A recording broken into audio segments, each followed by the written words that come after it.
Pernahkah kamu membayangkan, orang yang setiap hari ada di dekatmu ternyata menyimpan rahasia besar? Bagaimana jika guru les yang selama ini kamu kenal ternyata adalah saudara kembar yang terpisah sejak lahir? Inilah kisah nyata penuh air mata, penuh misteri, dan penuh keajaiban takdir. Cuttu Montage, Meja Belajar, buku terbuka, bayangan dua anak kecil berpegangan tangan yang perlahan terpisah. Narator melanjutkan dengan suara tegas dan menyentuh hati. Simak cerita lengkapnya dalam kisah nyata. Guru lesku ternyata saudara kembar yang terpisah sejak lahir. Sore itu, hujan turun rintik-rintik membasahi halaman rumah. Aku duduk di ruang tamu, menunggu guru les baruku yang katanya direkomendasikan langsung oleh kepala sekolah. Katanya, guru ini sangat pintar dan berpengalaman mengajar, bahkan banyak murid berhasil meraih nilai tinggi berkat bimbingannya. Aku sebenarnya sedikit canggung karena biasanya aku belajar sendiri, tapi demi persiapan ujian nasional, aku menurut saja pada saran orang tua. Ketika bel rumah berbunyi, aku segera bangkit dan membuka pintu. Di hadapanku berdiri seorang pria muda berwajah ramah, mengenakan kemeja sederhana dan membawa tas hitam berisi buku. "Selamat sore, saya Dimas, guru les yang direkomendasikan sekolah," ucapnya sambil tersenyum. Aku pun mempersilakan dia masuk, dan entah kenapa jantungku berdetak lebih cepat dari biasanya saat menatap wajahnya. Kami duduk berhadapan di meja belajar. Dimas mulai mengeluarkan beberapa buku catatan, namun aku masih memperhatikan wajahnya diam-diam. Ada sesuatu yang aneh. Garis wajahnya, sorot matanya, bahkan cara ia tersenyum, semuanya terasa begitu familiar. Aku seperti sedang menatap cermin, hanya saja ini versi laki-laki dari diriku. "Kenapa kamu menatap saya begitu serius?" tanya Dimas sambil terkekeh kecil. Aku terkejut, buru-buru mengalihkan pandangan ke buku di meja. "Ah, tidak, hanya merasa wajah Kak Dimas mirip seseorang yang aku kenal," jawabku asal. Padahal, aku sendiri bingung, karena wajah itu bukan hanya mirip seseorang, tetapi mirip diriku sendiri. Pelajaran berjalan seperti biasa, tapi pikiranku melayang-layang. Sesekali aku mencuri pandang ke arahnya. Aku memperhatikan hidungnya yang mancung, lesung pipinya yang samar saat tersenyum, dan tahi lalat kecil di bawah matanya. Semua itu persis dengan yang aku miliki. Rasanya mustahil ada orang lain yang memiliki kemiripan begitu sempurna denganku. Ketika pelajaran selesai, aku memberanikan diri membuka percakapan. "Kak Dimas, boleh tanya sesuatu?" tanyaku ragu. Dia mengangguk sambil membereskan buku. "Kakak lahir di mana?" tanyaku lagi. Pertanyaan itu mungkin terdengar aneh, tapi aku ingin tahu. Ia terdiam sejenak, lalu menjawab, "Aku lahir di sebuah rumah sakit kecil di kota ini, tapi katanya setelah lahir, aku langsung diadopsi oleh keluarga angkatku. Aku bahkan tidak pernah tahu siapa orang tua kandungku." Jantungku berdegup semakin kencang. Aku sendiri juga sering mendengar bisikan-bisikan aneh dari keluarga, bahwa aku sebenarnya punya saudara yang hilang saat bayi. Namun orang tuaku tidak pernah membicarakan hal itu secara serius. Apakah mungkin Dimas adalah orang itu? Aku menelan ludah, merasa gugup. "Kalau boleh tahu, Kak, tanggal lahir kakak kapan?" tanyaku lagi. Dimas tersenyum tipis, lalu menjawab, "Tanggal 12 Juli tahun 2000. Tubuhku langsung merinding. Itu adalah tanggal lahirku juga. Suasana menjadi hening. Aku hanya menatapnya dengan tatapan tidak percaya, sementara ia juga mulai menyadari bahwa ada sesuatu yang tidak biasa. "Kenapa wajahmu pucat begitu?" tanyanya. Aku tidak bisa menjawab, hanya tersenyum kaku. Namun dalam hatiku, aku yakin ini bukan kebetulan semata. Malam itu, setelah Dimas pulang, aku duduk termenung di kamar. Aku memandangi foto masa kecilku di album keluarga, mencoba mengingat cerita-cerita lama. Mungkinkah benar guru les baruku ini adalah saudara kembarku yang terpisah sejak lahir? Jika iya, kenapa baru sekarang aku dipertemukan dengannya? Pertanyaan itu terus menghantui pikiranku sepanjang malam. Keesokan harinya, aku masih belum bisa tidur nyenyak. Bayangan wajah Dimas terus menghantui pikiranku. Rasanya seperti ada bagian diriku yang hilang selama ini, lalu tiba-tiba muncul dalam wujud seorang guru les. Aku mencoba menepis pikiran itu dengan belajar seperti biasa, tapi semakin aku mengingat cara dia tersenyum, semakin hatiku yakin ada ikatan darah di antara kami. Saat jam les tiba, Dimas kembali datang dengan senyumnya yang hangat. Namun kali ini, aku menyambutnya dengan perasaan yang bercampur aduk, antara bahagia, gugup, dan juga penuh rasa ingin tahu. Ia seakan tidak menyadari betapa anehnya situasi ini, sementara aku hampir tidak bisa fokus dengan buku yang ada di hadapanku. Sepertinya kamu kurang konsentrasi hari ini, ucap Dimas sambil menatapku penuh tanda tanya. Aku tersenyum canggung, lalu berkata, iya, maaf, aku lagi banyak pikiran. Ia tidak mendesak, hanya menepuk bahuku pelan. Sentuhan itu sederhana, tapi entah kenapa membuat dadaku bergetar. Ada rasa nyaman yang sulit dijelaskan, seolah aku bertemu dengan seseorang yang sudah lama hilang. Aku memberanikan diri kembali mengajukan pertanyaan. Kak, boleh aku tanya lagi soal masa kecil kakak? Tanyaku hati-hati. Dimas menatapku, lalu mengangguk. Sejujurnya aku tidak ingat banyak. Katanya, aku ditemukan di panti asuhan ketika masih bayi. Orang tua angkatku yang sekarang datang dan mengadopsi. Sejak itu, aku hidup bersama mereka, tapi aku selalu merasa ada sesuatu yang kurang. Kata-kata itu menusuk hatiku. Perasaan hampa yang dia ceritakan seakan sama persis dengan rasa kosong yang sering kurasakan tanpa alasan. Aku terdiam, mencoba mencerna. Kak, aku juga pernah dengar kabar dari nenekku, ujarku lirih, bahwa dulu keluargaku sempat kehilangan seorang bayi. Dimas terkejut, matanya membesar. Kehilangan bayi, ulangnya dengan nada kaget. Aku hanya mengangguk pelan. Untuk pertama kalinya, wajahnya tidak lagi menampilkan senyuman, melainkan kebingungan yang jelas terlihat. Jadi maksudmu, kamu curiga kalau aku, ia tidak melanjutkan kalimatnya, seakan takut dengan kesimpulan yang muncul. Aku menarik napas dalam-dalam. Aku tidak tahu pasti, Kak. Tapi ada terlalu banyak kebetulan. Wajah kita mirip, tanggal lahir sama, dan ceritamu sangat cocok dengan cerita yang pernah kudengar. Suasana ruangan mendadak hening. Hanya suara hujan di luar jendela yang terdengar, membuat detik-detik itu semakin tegang. Dimas menunduk, seolah merenung. Kalau benar begitu, berarti selama ini aku punya saudara kembar. Suaranya lirih, hampir bergetar. Aku merasakan mataku mulai berkaca-kaca. Ada rasa haru yang tiba-tiba menyeruak di dada. Apakah ini saatnya kami menemukan kebenaran? Namun, sebelum kami sempat melanjutkan pembicaraan, suara ibu memanggil dari luar kamar. Nak, sudah selesai lesnya. Ayo makan malam dulu. Kami saling bertatapan, dan aku buru-buru menutup pembicaraan itu. Dimas tersenyum tipis, lalu berkata, kita lanjut bicara nanti, ya.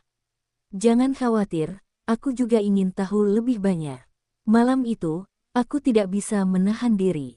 Aku membuka album keluarga lagi, mencari petunjuk. Foto bayi kembar yang pernah kulihat samar-samar di tangan nenek dulu terlintas di ingatanku. Namun, ketika aku bertanya lagi pada ibu, ia selalu mengalihkan topik. Ada rahasia besar yang sengaja disembunyikan dariku. Dan aku yakin, Dimas adalah kunci dari semua jawaban itu. Sejak pertama kali bertemu, ada sesuatu yang aneh dalam perasaan Arga. Ia merasa tatapan guru les barunya, Dimas, begitu familiar. Bukan hanya karena wajahnya yang mirip dirinya, tetapi juga senyum, intonasi suara, bahkan kebiasaan kecil seperti mengetuk meja saat berpikir. Semua itu terasa seperti melihat cermin hidup yang berbicara. Arga sempat mengira hanya kebetulan, tetapi semakin lama, firasat itu makin kuat. Dimas pun mulai menyadari hal serupa. Saat mengajar, ia memperhatikan Arga dengan seksama. Setiap gerakan kecil Arga, mulai dari cara duduk, cara mengernyitkan dahi, bahkan kebiasaan menggigit bibir ketika gugup, begitu identik dengannya. Di dalam hati, ia bertanya-tanya, apakah mungkin anak didiknya ini memiliki hubungan darah dengannya. Namun Dimas menahan diri, ia memilih untuk tidak terburu-buru menyimpulkan. Pada suatu sore, ketika pelajaran selesai, Arga memberanikan diri bertanya tentang latar belakang gurunya. "Pak, kalau boleh tahu, Bapak asli mana?" tanyanya dengan ragu. Dimas sempat terdiam, lalu menjawab singkat, "Saya dibesarkan di panti asuhan, Nak. Jadi tidak banyak yang saya tahu tentang keluarga kandung saya." Jawaban itu membuat jantung Arga berdebar lebih kencang. Ada perasaan aneh yang membuatnya sulit bernapas. Malam itu, Arga menceritakan percakapannya pada ibunya. Sang ibu terdiam cukup lama, lalu terlihat gelisah. "Bu, kenapa ibu terlihat aneh?" tanya Arga penasaran. Sang ibu menunduk, menghela napas panjang, lalu berkata, "Nak, ada sesuatu yang sebenarnya ingin ibu ceritakan sejak lama, tapi ibu takut kamu belum siap." Kalimat itu membuat rasa penasaran Arga semakin menjadi-jadi. Dimas pun di sisi lain juga mulai diliputi rasa penasaran. Ia teringat sebuah kalung kecil berbentuk setengah hati yang selalu ia simpan sejak kecil. Kalung itu katanya pemberian dari seorang perempuan yang sempat merawatnya di panti asuhan. Katanya, kalung itu adalah peninggalan dari orang tuanya. Dimas selalu bertanya-tanya, siapa sebenarnya dirinya dan dari mana ia berasal. Keesokan harinya, saat mengajar, Arga memperhatikan sebuah kalung yang tanpa sengaja keluar dari saku kemeja Dimas. Mata Arga langsung membesar karena kalung itu terlihat sangat familiar. Ia pun buru-buru membuka laci mejanya setelah pelajaran selesai, mengambil sebuah kalung serupa yang juga berbentuk setengah hati. Kalung itu peninggalan dari ayahnya, yang katanya memiliki arti khusus. Saat dua kalung itu disatukan, mereka membentuk satu hati yang utuh. Arga terdiam, begitu juga Dimas. Suasana mendadak hening, hanya ada detak jantung mereka yang berpacu cepat. "Pak, ini tidak mungkin hanya kebetulan, kan?" tanya Arga dengan suara bergetar. Dimas menatap Arga lekat-lekat, ada air bening yang mulai menggenang di matanya. Dalam hati, Dimas merasa semakin yakin bahwa Arga bukan sekadar murid biasa. Ada ikatan yang lebih dalam, sebuah rahasia masa lalu yang mungkin selama ini tersembunyi. Namun, ia masih ragu untuk menyatakannya langsung. Ia tahu, jika memang benar mereka memiliki hubungan darah, maka kebenaran itu akan mengubah hidup keduanya selamanya. Arga pun merasakan kebingungan yang luar biasa. Di satu sisi, ia ingin segera mencari tahu kebenaran, tetapi di sisi lain, ia takut jika apa yang ia bayangkan benar adanya. Bagaimana jika ternyata guru lesnya ini benar-benar saudara kembar yang tak pernah ia kenal? Bagaimana reaksi ibunya jika rahasia besar ini terbongkar? Malam itu, Arga bertekad untuk mencari jawaban. Ia berencana mendesak ibunya agar menceritakan seluruh kebenaran yang selama ini disembunyikan. Sementara itu, Dimas juga bertekad mendatangi panti asuhan tempat ia dibesarkan, untuk mencari petunjuk tentang masa lalunya. Dua jalan itu seolah akan segera bertemu, membuka rahasia besar tentang ikatan darah yang selama ini terpisah oleh waktu dan keadaan. Sore itu, setelah sesi les usai, Raka memberanikan diri untuk mengajak Ardi berbincang lebih lama. Ia merasa ada sesuatu yang harus ia tanyakan, meski hatinya masih ragu. "Kak Ardi, boleh aku tanya sesuatu yang mungkin agak aneh?" katanya sambil menatap wajah gurunya yang sedang merapikan buku. Ardi tersenyum ramah, "Tentu saja, Raka. Ada apa?" Raka pun menghela napas panjang sebelum berkata, "Kenapa wajah kita begitu mirip? Bahkan beberapa teman bilang seperti kembar. Apakah Kak Ardi punya saudara kandung yang hilang atau terpisah?" Pertanyaan itu membuat tangan Ardi terhenti di udara. Senyum di wajahnya memudar, digantikan ekspresi bingung dan sedikit kaget. Ardi terdiam cukup lama, seolah pertanyaan itu membuka kembali sesuatu yang telah lama ia kubur.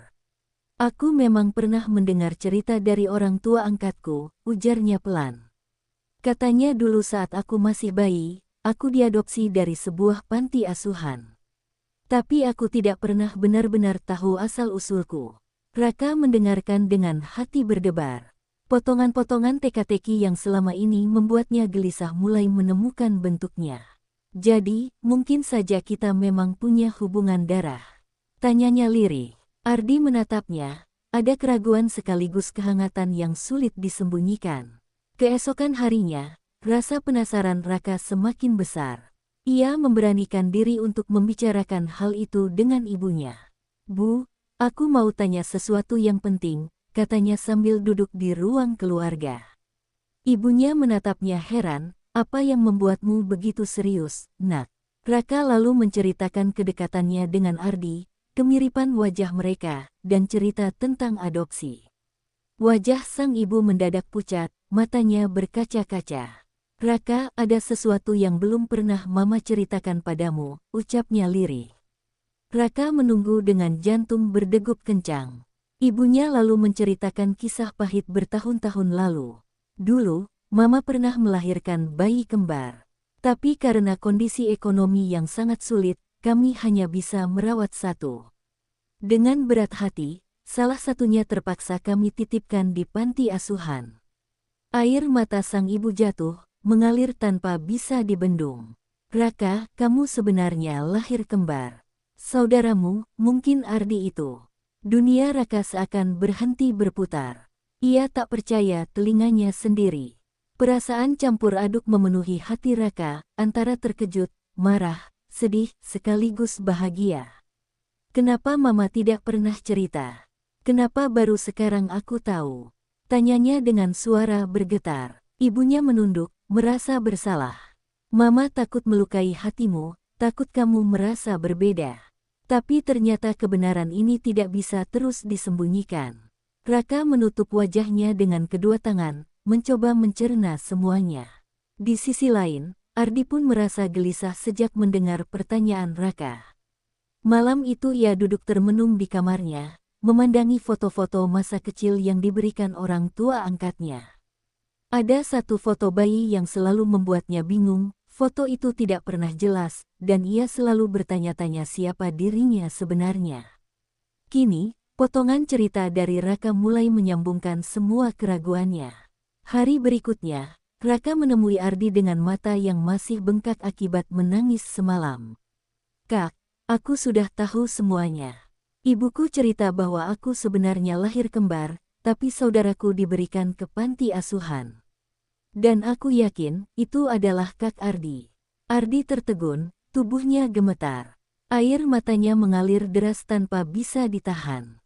"Jadi benar, aku punya saudara kandung, dan itu kamu, Raka." Mereka berdua saling berpelukan, tangis pecah tanpa bisa ditahan. Rasa kehilangan yang selama ini samar-samar terasa, kini berubah menjadi rasa syukur yang tak terkira. Akhirnya, mereka menemukan satu sama lain setelah bertahun-tahun terpisah. Namun, dalam kebahagiaan itu, tersimpan pula tanda tanya besar, bagaimana reaksi keluarga besar mereka jika rahasia ini terungkap. Pertemuan itu menjadi awal dari perjalanan baru bagi Raka dan Ardi. Mereka tak hanya lagi berhubungan sebagai guru dan murid, tetapi juga sebagai saudara kembar yang dipertemukan kembali oleh takdir. Meski masih banyak rahasia dan konflik yang harus dihadapi, mereka merasa lebih kuat karena kini tidak lagi sendiri. Sejak menemukan foto lama itu, pikiranku tidak pernah tenang. Setiap kali aku bertemu dengan Bu Rani, guruku, tatapanku selalu mencari-cari kemiripan yang selama ini berusaha kutolak. Bentuk wajahnya, garis hidungnya, bahkan caranya tersenyum, semuanya seperti cermin yang memperlihatkan bagian lain dari diriku. Hati kecilku mulai yakin bahwa hubungan antara kami lebih dalam dari sekadar guru dan murid.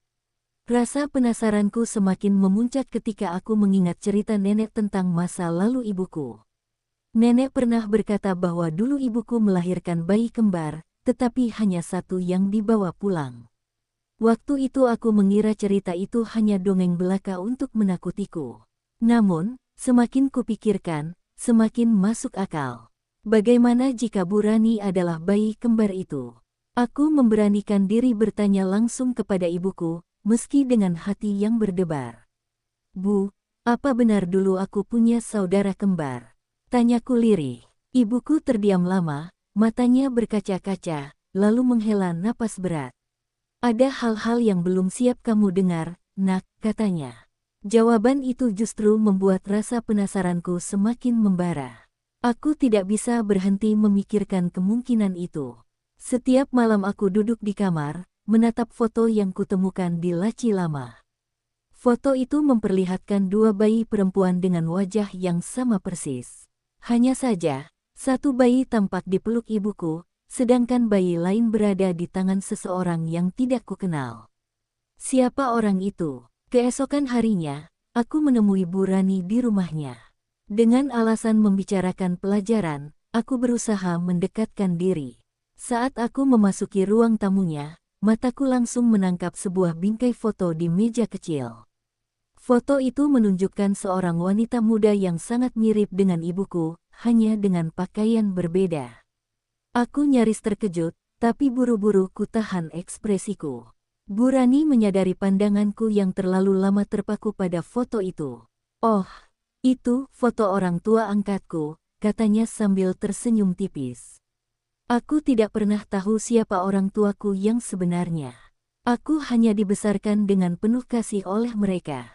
Kalimat itu seperti kilatan petir yang menyambar benakku. Semakin jelas, semua petunjuk mengarah pada kebenaran yang kutakuti sekaligus kuinginkan. Aku mencoba menggali lebih dalam tanpa membuatnya curiga.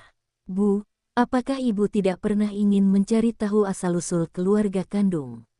Tanyaku hati-hati. Bu Rani terdiam sejenak, lalu menjawab, "Sering, tapi aku takut hanya akan menemukan kekecewaan. Jadi, aku memilih menerima apa adanya." Suaranya terdengar getir, seakan menyimpan luka lama. Percakapan itu membuat hatiku semakin bergemuruh. Aku merasa tidak boleh terus menutupi kemungkinan besar bahwa kami benar-benar bersaudara. Namun, aku juga takut jika kebenaran itu justru akan melukai banyak pihak, terutama ibuku yang jelas menyembunyikan rahasia besar ini. Malam itu, aku tidak bisa tidur. Aku menimbang-nimbang antara keberanian untuk membuka kebenaran atau tetap berdiam demi menjaga perasaan orang-orang yang kusayangi. Tetapi setiap kali aku menutup mata, wajah Bu Rani selalu muncul, seolah-olah menuntutku untuk mengungkap rahasia yang telah lama terkubur. Akhirnya, aku membuat keputusan. Aku harus mencari bukti yang lebih nyata, bukan hanya sekadar foto dan firasat. Besok aku akan mendatangi nenek, satu-satunya orang yang mungkin tahu seluruh kisah masa lalu tanpa menutupinya. Aku tahu, apapun jawabannya, hidupku dan hidup Bu Rani tidak akan pernah sama lagi setelah ini. Pagi itu, aku melangkah dengan hati berdebar menuju rumah nenek. Udara masih dingin, embun menempel di dedaunan, tapi pikiranku terlalu kusut untuk menikmati suasana. Aku tahu, hari ini aku akan menyingkap rahasia yang bisa mengubah seluruh hidupku. Nenek menyambutku dengan senyum hangat seperti biasa. Namun, senyum itu tidak mampu meredakan kegelisahanku. Setelah duduk di ruang tamu, aku menatap wajahnya yang penuh keriput, lalu berkata dengan suara bergetar, "Nek, aku ingin tahu sesuatu tentang masa lalu ibu." Nenek menatapku lama, seolah sedang membaca isi hatiku. "Apa yang ingin kamu ketahui, nak?" tanyanya pelan. Aku menarik napas panjang. "Benarkah dulu aku punya saudara kembar? Apakah dia masih hidup?" Mata nenek langsung berkaca-kaca. Tangannya bergetar ketika menggenggam tanganku. "Akhirnya pertanyaan itu keluar juga dari mulutmu," ucapnya lirih. Suaranya membuat tubuhku merinding, seakan aku sedang membuka pintu ke masa lalu yang penuh luka. "Ya, benar," lanjut nenek dengan suara parau. "Kamu lahir kembar, tapi waktu itu keadaan keluarga kita sangat sulit. Ayahmu jatuh sakit, ibumu masih sangat muda, dan tidak ada biaya untuk merawat dua bayi sekaligus. Salah satu bayi diberikan kepada keluarga lain." Aku tertegun, tubuhku membeku di tempat. Rasanya seperti ditusuk pisau tajam yang tak terlihat. "Siapa yang mengambil bayi itu, Nek?" tanyaku dengan suara hampir tak terdengar. Nenek menutup matanya sejenak, lalu menjawab, sebuah keluarga yang datang dari luar kota. Mereka berjanji akan merawatnya dengan baik, dan sejak saat itu, kami tidak pernah mendengar kabar lagi. Air mataku mengalir deras. Bayangan Burani muncul begitu jelas di benakku. Nek, aku rasa aku tahu siapa bayi itu, kataku sambil terisak. Nenek menatapku dengan mata terbelalak, apa maksudmu? Aku bercerita tentang pertemuanku dengan Burani, tentang kemiripan wajah, foto lama yang kutemukan, hingga pengakuannya bahwa ia tidak pernah tahu siapa orang tua kandungnya. Nenek terdiam lama, wajahnya pucat. Kalau begitu, tidak salah lagi. Dia adalah saudara kembarmu, bisiknya. Aku merasa dunia berhenti berputar. Bayangan seluruh momen bersama Burani berkelebat di kepalaku, tawa, nasihat, bahkan tatapan hangatnya padaku. Semua itu ternyata bukan hanya sekadar hubungan guru dan murid, melainkan ikatan darah yang tak bisa dipisahkan. Namun, di balik rasa haru itu, muncul rasa takut yang besar. Bagaimana jika ibu marah karena aku membuka rahasia ini? Bagaimana jika Burani terluka karena mengetahui kebenaran yang begitu pahit? Aku sadar, perjalanan untuk menyatukan benang merah keluarga ini baru saja dimulai, dan tantangan terbesar masih menanti di depan. Sejak mendengar pengakuan nenek, pikiranku tidak pernah tenang. Malam itu aku terjaga berjam-jam, menatap langit-langit kamar tanpa bisa memejamkan mata. Kata-kata nenek terus terngiang, dia adalah saudara kembarmu. Rasanya seperti mimpi, tapi setiap detik yang kujalani membuat semuanya semakin nyata. Aku ingin sekali berlari ke rumah Burani dan memeluknya, memberitahu bahwa selama ini kami bukan hanya guru dan murid, melainkan saudara-sedara. Namun, langkahku terasa tertahan. Bagaimana jika ia tidak bisa menerima kenyataan ini? Bagaimana jika kebenaran justru melukai hatinya? Keesokan harinya, aku duduk di meja belajar dengan buku terbuka di hadapanku. Tapi, tak satu pun kata-kata yang kupelajari masuk ke dalam kepala. Bayangan wajah Burani terus muncul. Senyumnya, matanya, bahkan cara bicaranya yang lembut, semua itu kini terasa lebih dalam, lebih dekat, seolah darahku memanggilnya. Siang itu, aku memberanikan diri untuk mengetik pesan di ponselku. Jemariku gemetar saat menulis, "Bu, bolehkah saya bicara sesuatu yang penting? Saya ingin bertemu secara pribadi." Namun, setelah kalimat itu selesai, aku menatapnya lama. Akhirnya, dengan perasaan kacau, aku menghapusnya lagi. Aku terlalu takut. Bagaimana jika aku salah? Bagaimana jika ternyata semua ini hanya kebetulan, dan aku mempermalukan diriku sendiri? Pikiran itu terus menghantui, membuatku serba salah. Rasanya seperti berjalan di jalan gelap tanpa tahu harus melangkah kemana. Aku pun memutuskan untuk kembali menemui nenek. "Nek, apa yang harus aku lakukan?" Aku ingin memberitahu Burani, tapi aku takut dia tidak bisa menerimanya, tanyaku dengan suara penuh kegelisahan. Nenek menghela napas panjang, lalu mengelus pundakku. "Segala sesuatu ada waktunya, Nak," jawab nenek bijak. "Kebenaran memang berat, tapi jika kamu menyimpannya terlalu lama, beban itu justru akan makin menyiksa. Yang penting, sampaikan dengan hati yang tulus, bukan karena ingin menambah luka." Kata-kata nenek membuatku terdiam lama. Malamnya, aku menulis surat di buku harianku, mencoba menuangkan semua perasaan yang tak bisa kusampaikan secara langsung. Aku menulis tentang pertemuanku dengan Burani, tentang foto lama yang kutemukan, tentang pengakuan nenek, hingga rasa takut yang menyelimuti diriku. Saat pena berhenti menari, aku menatap tulisan itu dengan mata berkaca-kaca. Dalam hati kecilku, aku tahu suatu hari aku harus mengatakannya. Tapi untuk sekarang, aku hanya bisa menyimpannya sendiri, menunggu keberanian yang entah kapan akan datang. Di tengah kebimbangan itu, satu hal yang pasti, hubunganku dengan Burani tidak akan pernah sama lagi. Setiap kali aku menatapnya, aku tidak hanya melihat seorang guru, tetapi juga potongan dari diriku yang hilang selama ini. Dan aku harus siap, apapun risiko yang akan datang ketika kebenaran itu akhirnya terucap. Hari itu aku memberanikan diri membawa buku harianku. Di dalamnya ada semua perasaan dan kebenaran yang selama ini kutahan. Dengan langkah berat, aku menuju rumah Bu Rani. Setiap detik terasa panjang, setiap tarikan napas terasa menyesakkan, seakan dunia menuntutku untuk segera menuntaskan rahasia ini.